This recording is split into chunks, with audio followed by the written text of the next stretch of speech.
Welcome to PB Under 5. I'm Pastor Brandon, and it's my mission under 5 minutes to inspire you with biblically based content that will take you to the next level in your leadership. Today, we're continuing a series through the Gospel of John, examining the leadership of Jesus. And we're going to be talking about Jesus' foot washing in John chapter 13. I know last week I mentioned kind of a story of my own foot washing of someone, and I thought that it would just be great to share the story of Jesus in his foot washing of his disciples. And so we'll dive into John chapter 13, starting in verse 12, where it says, "When Jesus had washed their feet and put his outer garments and resumed his place, he said to them, 'Do you understand what I've done for you? You call me teacher and Lord, and you are right, for so I am. If I then, your Lord and teacher, have washed your feet, you also ought to wash each other's feet. For I have given you an example that you should do just as I have done to you.'"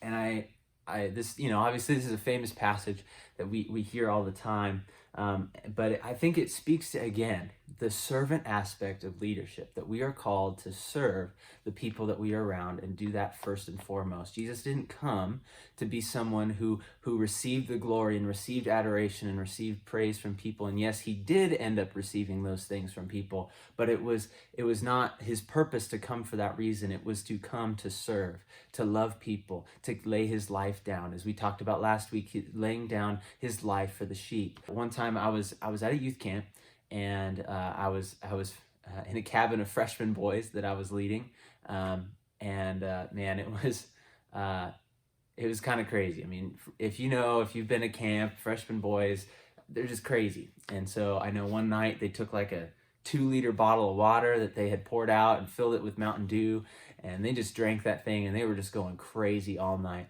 And the one kid drank, the next day he took that same bottle and drank it all himself, was puking, just going crazy. And I'm like, man, I don't know what to do with these kids. These are gnarly kids. But I remember that kid specifically, who was just wild kid. I remember the Lord spoke to me. And again, this was another moment where I felt like the Lord asked me to wash his feet.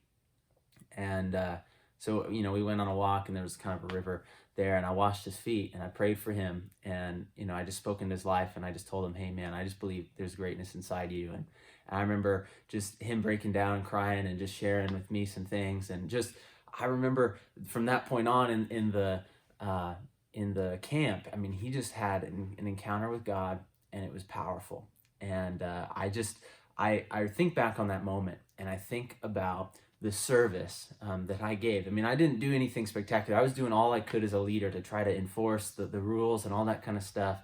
But it wasn't until I took the posture of a servant and I served him that he realized, wow, I'm cared about, that I could go to this leader for things. And then that opened him up to have an encounter with God.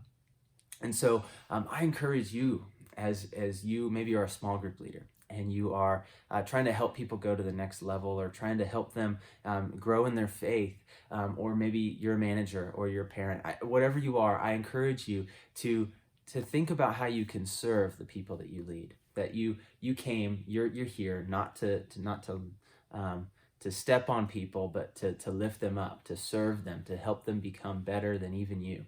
And that's the real joy of a leader. And so I encourage you to think about this week. Maybe there's a way that you can serve somebody. Maybe that's through doing something tangible, that's like maybe taking a job responsibility, or helping, doing something for somebody. Or maybe it's sending them a thank you note, doing something like that. Or it could be praying for them, or spending extra time in your preparation for your meeting or your leadership talks, to be able to help serve people in a more targeted way. Whatever that is, it's really going to go miles in your leadership to be able to serve people, to love them, and have a true heart for their good. And I encourage you to do that this week. And hey, if you've loved this content, I encourage you to share this with your friends and family on social media, and to subscribe so you can catch next week. And I'm really excited to continue next week as we continue to examine the amazing leadership of Jesus throughout the Gospel of John.